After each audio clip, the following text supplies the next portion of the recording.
On October 15th, Gallatin County recorded its 5th death related to COVID-19.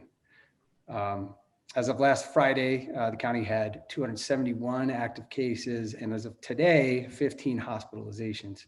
Statewide, Montana is among the top 3 states for new cases per 100,000 people at nearly 600 per day, an average increase of 57% over the average of 2 weeks ago. There are currently 5 times as many cases as there were just 1 month ago.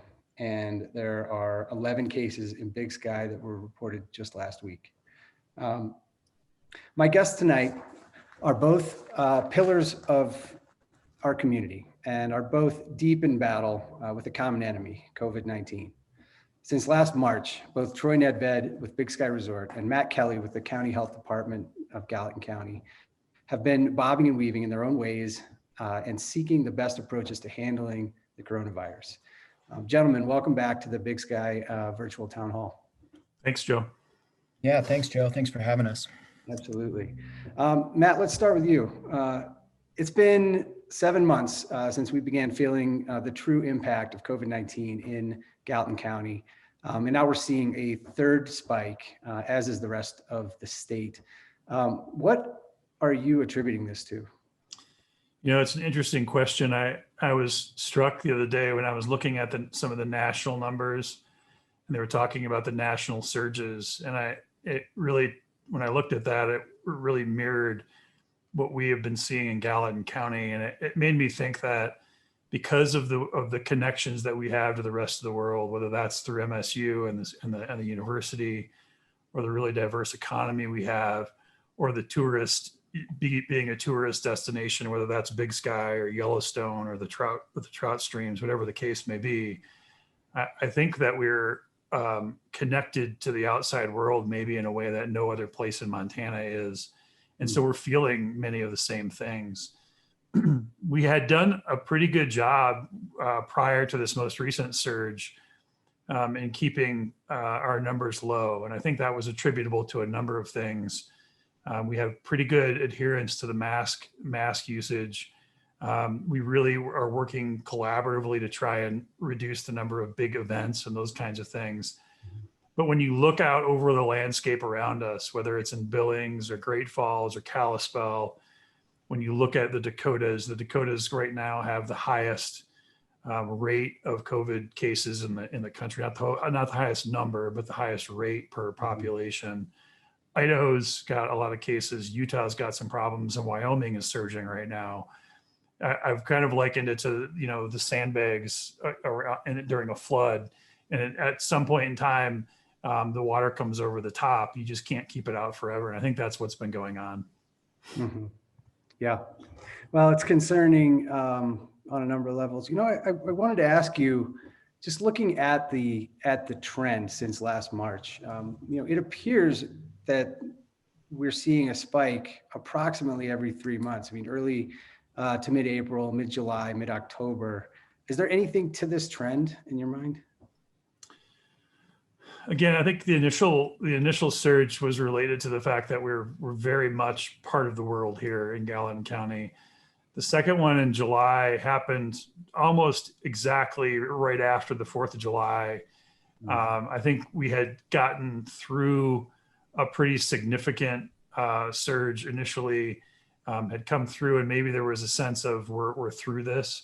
People let down their guards a little bit, and then we had that spike in July. We were about that time, the face covering mandate came in. We were able to do some things. I think people took notice at those numbers and dialed back some of their activities, and we got it back down again. The concerning thing is right now, I don't know if we're going to be able to get it back down anytime soon. We're not where we want to be this time of year. We're hoping we're going to have lower numbers heading into the cold weather. The cold weather is here. We have higher numbers than ever, higher hospitalizations than ever, and we're seeing really concerning hospitalization numbers across the state. Mm-hmm. So I think it's a mix of those things, and I'm concerned with where it's headed this winter. Okay. Troy,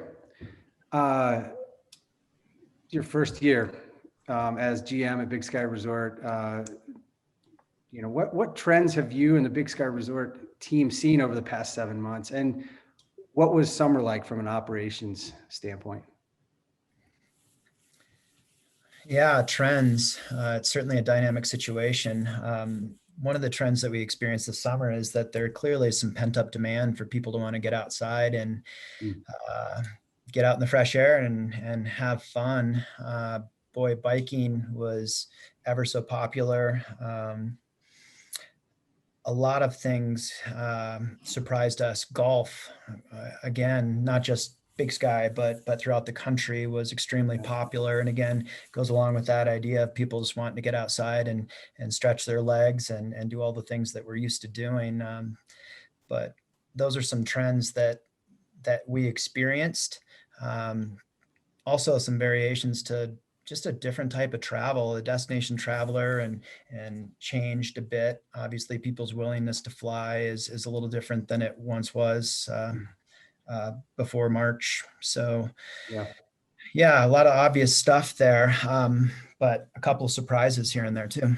sure. Well, you mentioned the golf thing. I had heard it was up substantially. I mean, any numbers that you have there that you're able to share, or?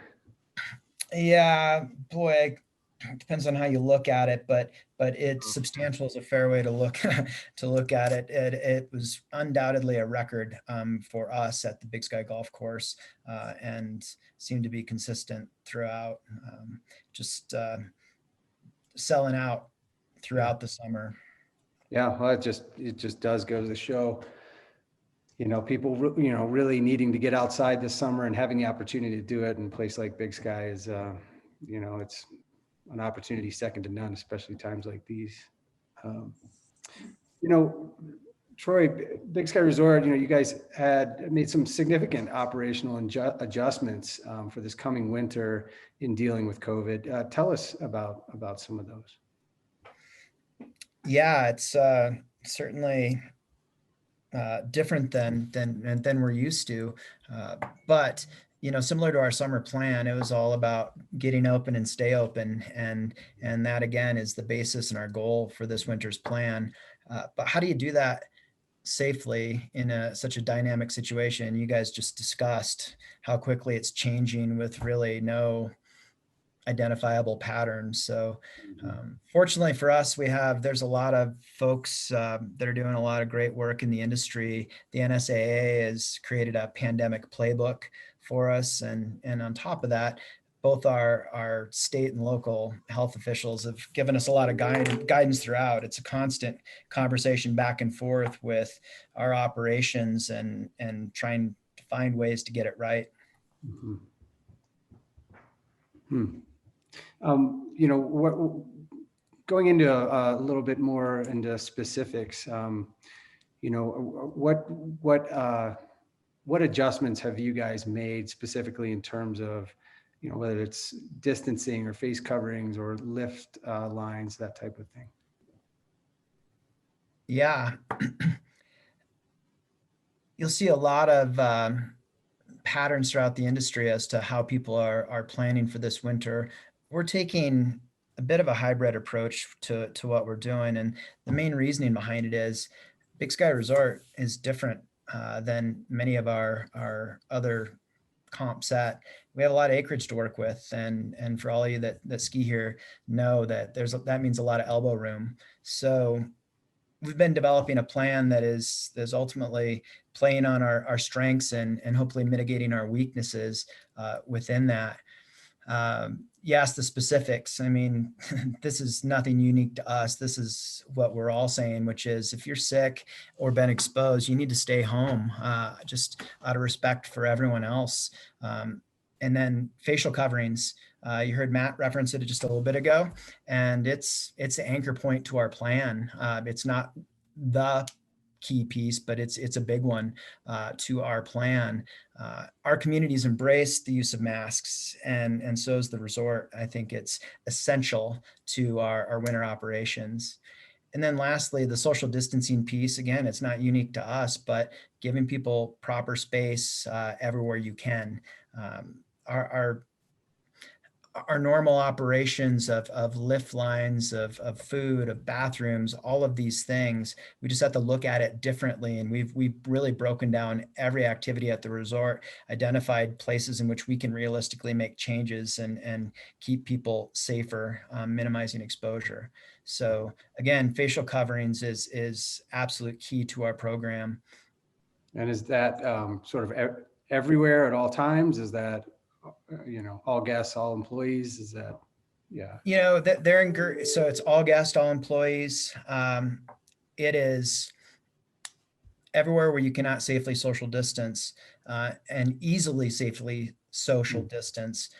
So it's encouraged to have facial coverings on all the time, but it is mandatory and essential in our lift lines, loading a lift, riding the lift, getting off the lift, in our food and beverage establishments indoors. Obviously, if you're seating and eating, as everyone understands, that is a little different piece, but it's essential and it's required.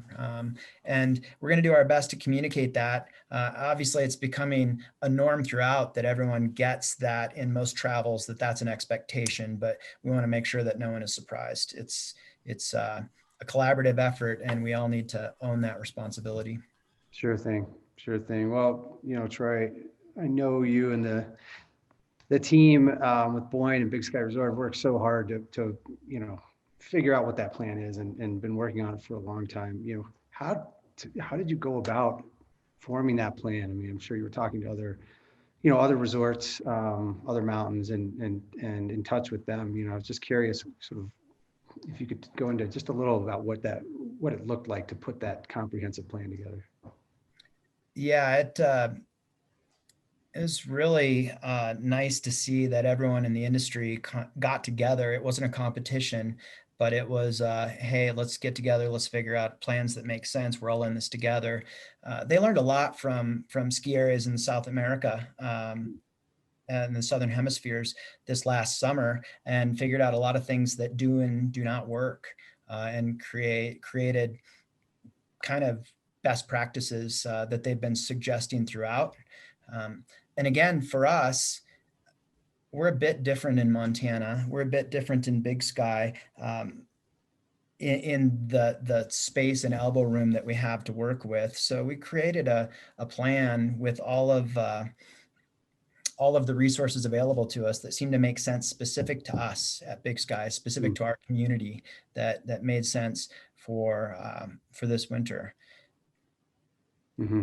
Gotcha. Matt, let me switch over to you. From a health perspective, what are your thoughts? I mean, you mentioned, the sheer size of Big Sky Resort puts it in a different realm from a lot of other places, but just curious, your perspective. After 8 months in this thing, we're pretty now getting used to pretty major challenges. And I think operating a ski resort in a pandemic qualifies as a major challenge, but we've sort of had a rapid fire progression of those challenges, whether it was the initial stay-at-home order or helping businesses reopen from that stay-at-home order. Shortly after that, we had Yellowstone Park reopening after it had closed. That was really significant for West Yellowstone, especially. And then we had kids going back to K-12 schools. We had MSU students coming back. That was a big deal. We're looking forward. We love having the students here. Once we get to Thanksgiving, a lot of those students will go home, and they'll stay home until early January. And then boom, it's ski season, snow willing. And so it's really another challenge that we'll move into. It's gonna, like all those other things I talked about, business as usual isn't gonna cut it. It's gonna have to be different. And I think one advantage that we might have during ski season is people have hopefully gotten used to changing their habits and doing things in a different way, whether that's wearing face coverings or knowing if you choose to go into a restaurant or a bar, that you have to sit down. And in the state of Montana and Gallatin County, you have to wear a face covering. You have to get to your table, you sit down, and if you're there and you're eating and drinking, you can take it off and you put it back on. You keep that distance. And the other thing, I think that we have to take advantage of our advantages. And being in Montana, having that space that you're talking about, having a place the size of Big Sky gives you some advantages. If the weather is decent and you can stand to be outside, that's a massive advantage, because we know transmission really, the risk of transmission really drops as soon as you go outside and get in the open air. Of course, when you're skiing and it's bitter cold, people are going to want to be inside, and that's going to be a huge challenge for all ski resorts. I think we're going to address this the way we've addressed all those challenges. That's one step at a time. You're not saying no to anything outright, but also being cognizant that we need to work together and adjust.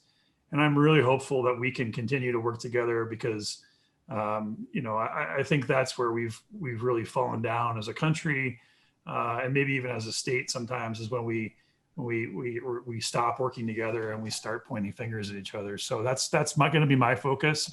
I'm not saying it's going to be easy. I'm not saying it's not going to take adaptation, and it's going to take some sacrifice all around. But we're committed to meeting those challenges and trying to make them work.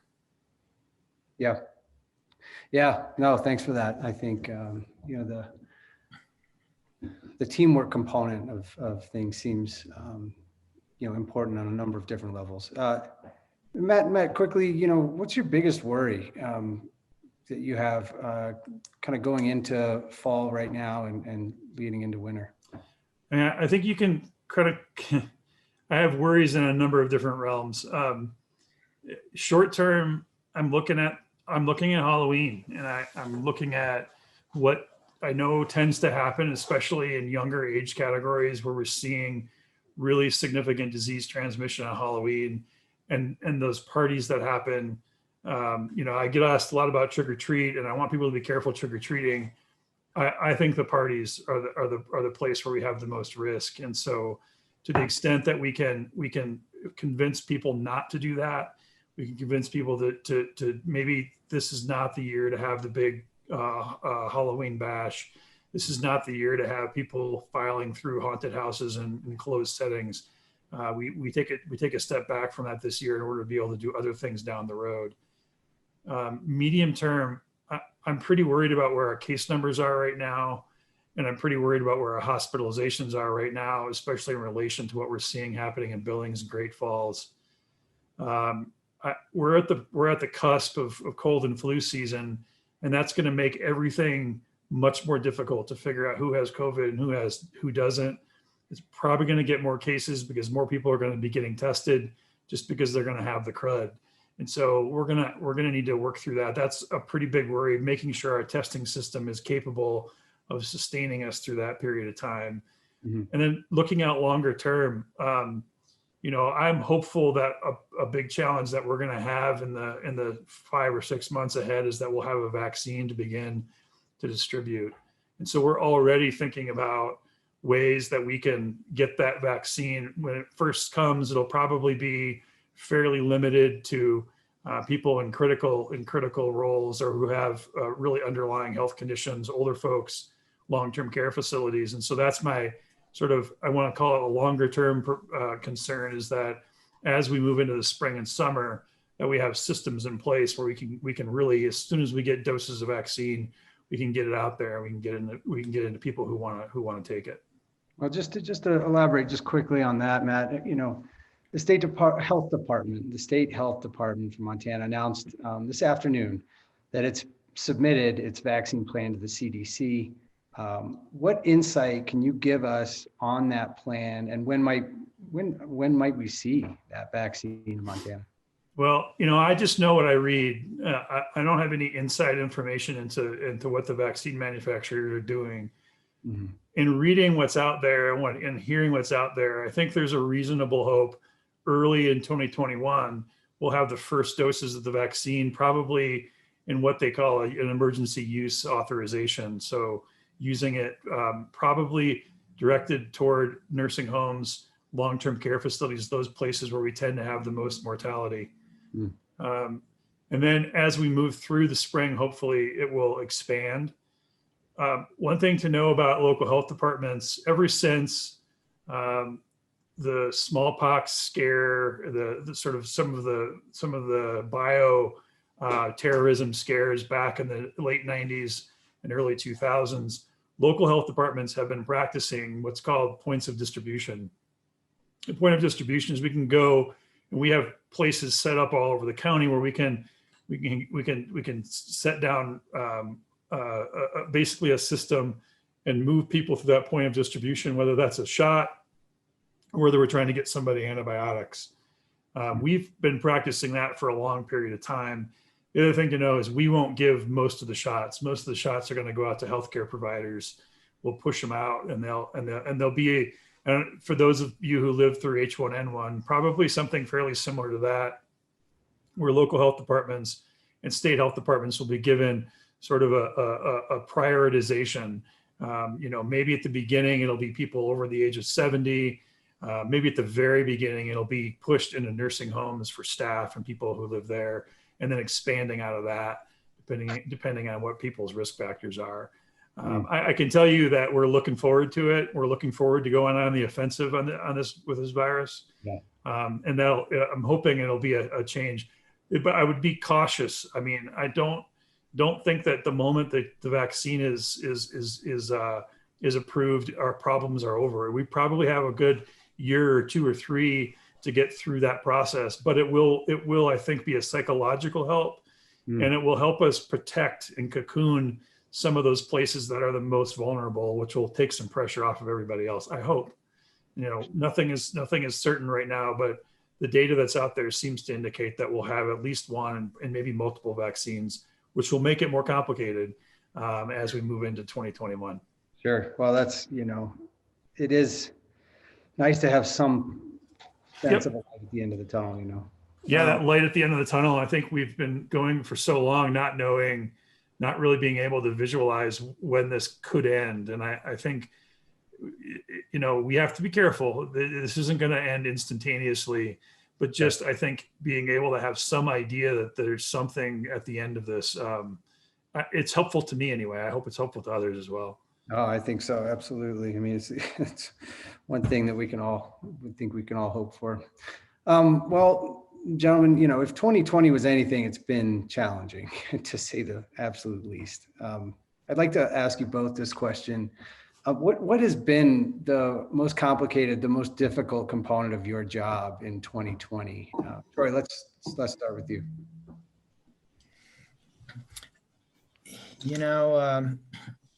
Obviously there's so much uncertainty out there, and there's so many different opinions.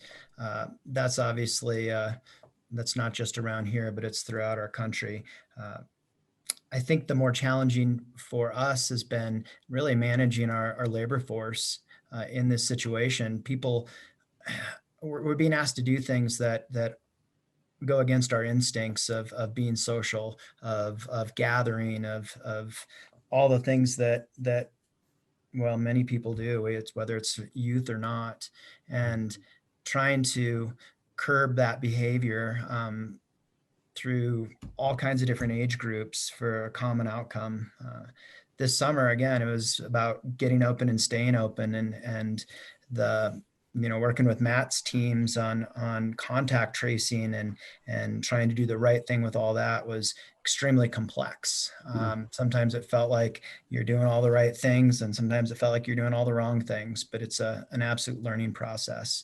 So I would say managing a labor force with many guests have been pretty fair through this. The expectations have been reasonable, and they get the challenges. But our teammates that are already putting themselves out there, a long way from home in a resort town, and it's getting our arms around them and making sure they're taken care of.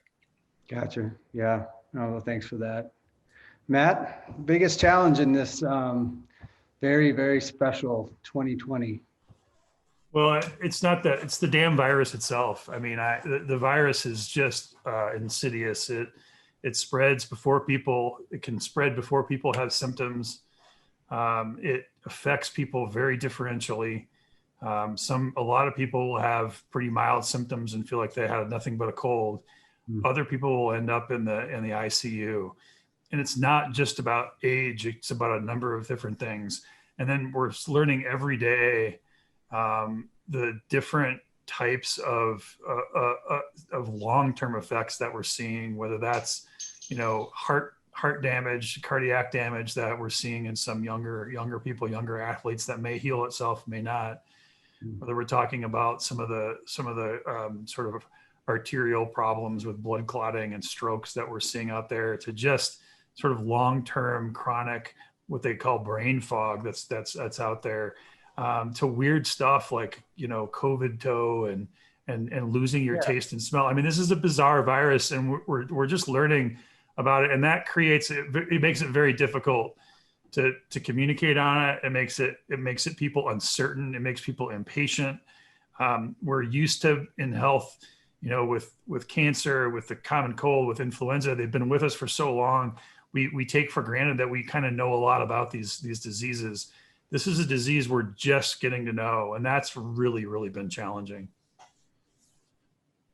It's unreal, some of the stuff that's Yeah. out there, and the different symptoms that people are getting, and it's all crazy. But gosh, you guys, both of you, are just doing a bang up job. It's not easy. No one knows what to do, but it seems like you guys are really handling it as best as anybody can.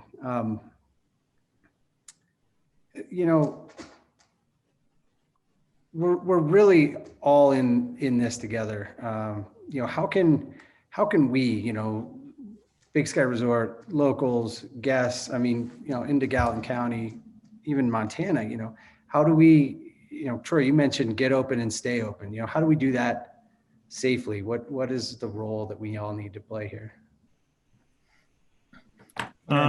Is that for me or Troy? I don't know. I'll go for Troy. We could ask Troy that first. Okay, good. Sure. I mentioned it earlier, is looking beyond ourselves. It's not about each of us individually, the potential of getting sick. It's the concern of spreading and getting others sick.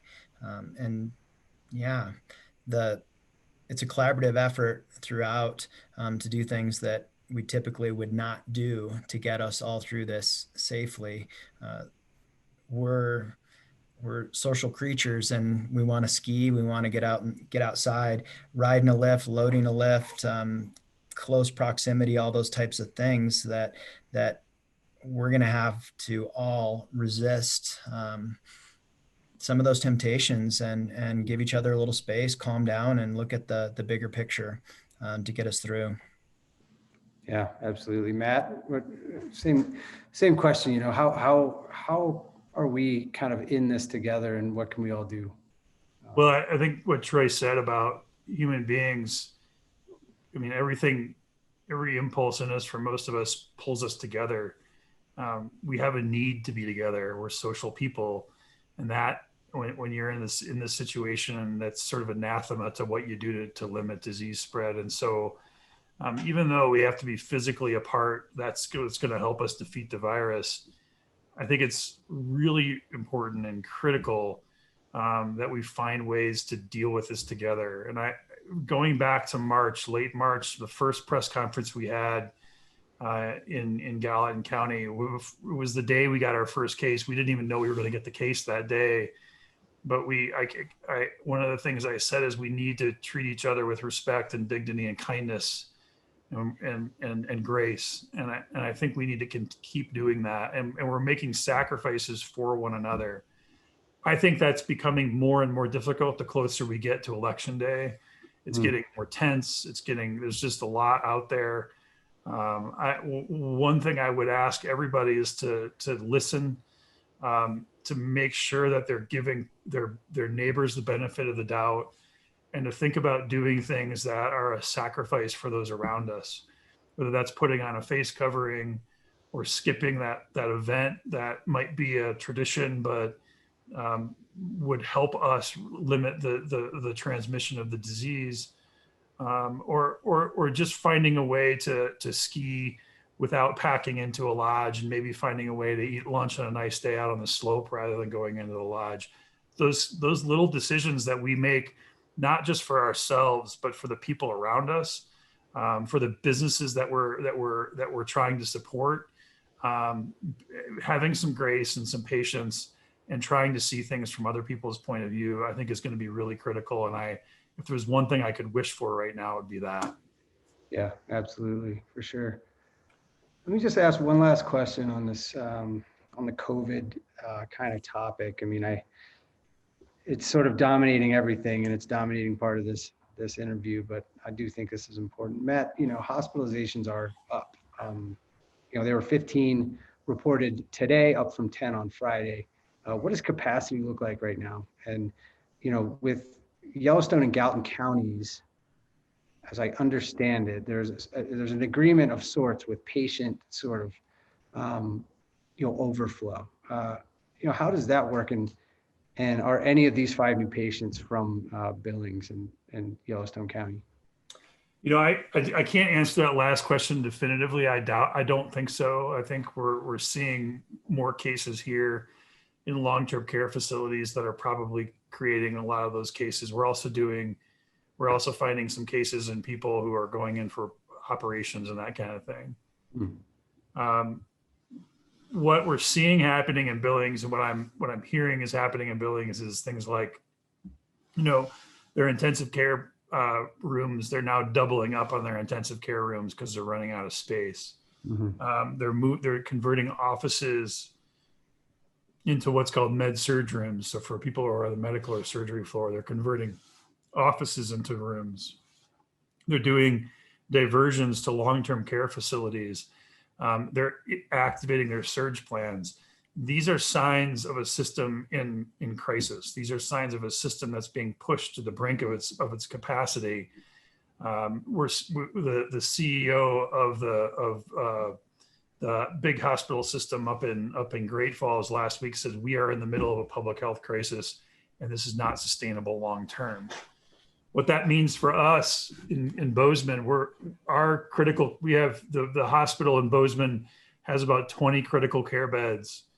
For about a week or 2 weeks, they've had about 12 people in those beds. They've been running around 65% capacity.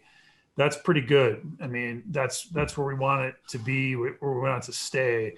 The concern is when you have all these folks who are out there in long-term care facilities. We have over a half dozen assisted living centers where we have active cases right now. The concern is if we can't get that under control in those centers, that could really change things for the hospital. If we have, it's not just COVID, it's heart attacks, it's strokes, it's car accidents, it's you name it, anything where people would go to the hospital and end up in intensive care, that adds to the burden. Our hospital has a surge plan. Our hospital feels pretty good about where they are at this moment. They also are aware that can change pretty quickly. And they're talking every day with other hospitals throughout the state of Montana. And when you have the situation that we have in Billings and in Great Falls, that just takes away some level of flexibility that we have here locally. We don't have as many places to go. We could also look at Helena. We can look at Missoula. We can look at smaller critical care hospitals. But the other thing that's a little scary right now is when you look at those case counts, you go through, in the first surge we had, Gallatin County was leading the pack. And now it's just about every county in Montana. And there's really small counties with 7,000 or 8,000 people that are leading Gallatin County in the number of cases some days. And so those hospitals are going to be pushed too. So it is concerning. It's probably the number one biggest concern I have in terms of being able to keep everything functioning, because once your hospital tips over, once you get to the point where you're reaching capacity, that doesn't just affect COVID patients, it affects anybody who needs to go to the hospital. So we're watching that pretty closely. And what happens in Billings, what happens in Great Falls definitely has an impact here. Yeah. Well, thank you for that insight. I think that's important, to understand. I don't want to downplay anything. I don't want to, any importance or seriousness of this.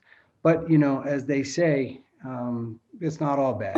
Sky Resort has a lot of some really interesting initiatives that's bringing up. Troy, you have some ambitious goals and doing some great work in the sustainability field. Can you tell us a little about some of these goals and in, chairlifts and net zero goals? Yeah, certainly. It could be all encompassing thinking COVID, but we've been Yeah. trying to keep our eye on the ball beyond that.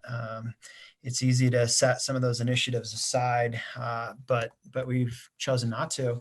Um, we stated we had a sustainability goal of net zero carbon emissions by 2030, and we certainly didn't postpone that. We started last March, surprisingly enough, with all of our lift operations running on now clean energy. So we, which I think one third of our total electricity consumption is through our lift capacity. And on Wow. top of it, we're seeking out more efficient lifts. The technology these days is very different than some of our legacy lifts, and replacing those out in that plan. As you all know, that Swift Current 6 replacement that was planned for this summer, it was postponed due to supply chain concerns and a lot of things going on with the COVID situation. But we jumped back in, and we've completed or nearly completed the foundations and set us up for a successful next summer completion. So that lift will be online fall 21. Nice. Oh, that's great. Well, sorry, I didn't mean to interrupt you there. No, that's right. The other exciting stuff in sustainability is those. We have another program we're going to be announcing very soon, which allows our guests to go on a site and calculate their carbon emissions for their travel and purchase rec credits to offset that, which we're going to be excited to announce soon. So we're certainly pursuing a lot of these initiatives that we committed to pre-COVID, and they continue on. Yeah, I've been reading, a lot of resorts are aiming to reduce that footprint, that carbon footprint. Is there any plan that works for a net zero goal down the road? Yeah, that was the real statement that we made, is a 2030 net zero Yeah. goal. And so all of our planning right now, as we've shared with our 2025 plan, we have a lot of construction, a lot of new lifts, restaurants, a lot of things in play. And in the center of all that planning is how we're going to do that in a sustainable fashion. And it's an expensive process to go through, but something we're committed towards. And that's part of all of our planning moving forward. Mm-hmm. Troy, as you know, we're working on a story about, J1 visas, and President Trump on June 22nd temporarily barred a variety of foreign work visas, including the J1 visa. Numerous ski resorts depend on J1 workers. I used to work and patrol at Kirkwood in California, and it was a they depended very heavily on that in Tahoe and a number of those resorts, to fill those winter jobs, those J1 visas. But Big Sky Resort isn't as heavily affected by this, and you're actually seeing more American applicants for this upcoming season. I was wondering if you could tell us why. Talk a little about that. Yeah, sure. Our J1 program has always been a essential part of our labor force, and something that we've been proud of. Brings a lot of diversity into our workplace. But I think it's under 5% of our total workforce. This winter, we truly have had record applications from domestic applicants, a lot of high demand, college students that are in a gap year, probably a number of reasons why there are people looking to be in a ski resort this coming winter. So it hasn't created a challenge for us with not having access to J1s specifically this year. And we're in a reasonably good place when it comes to filling out our labor force for this winter.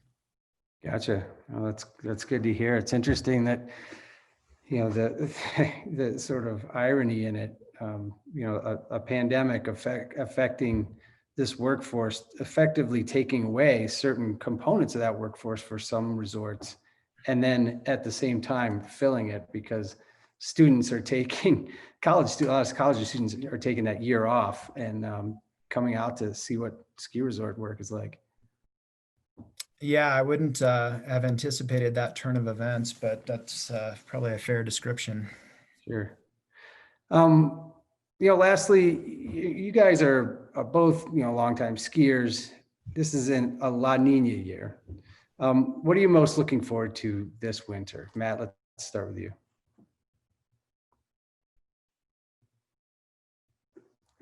Nope. Matt, we got you? He's on mute. Oh, you're on mute there, Matt. Sorry about that. I think can you hear me okay? Yep, gotcha. I think I'm looking forward to getting my kids back out on the slopes. It's been a long haul since March. Mm. I Friday afternoon, I was able to get out on the rivers and actually catch a trout. And that, I'll tell you, is pretty remarkable therapy. And I find the same thing when I'm on the slopes, especially when I can see the excitement with my kids learning how to ski. So skied ever since I was a little kid. Looking forward to just being out there and making sure that we're taking advantage of the assets that we have, because it's hard. It's been a hard year. And I think we all need those breaks. And so we're trying to, we make our staff get the heck out of here. We've been operating 7 days a week since March. We really try to make sure we're getting people outside. So I think that's what I'm looking most forward to this winter. Oh, it sounds great. That sounds great. How about you, Troy?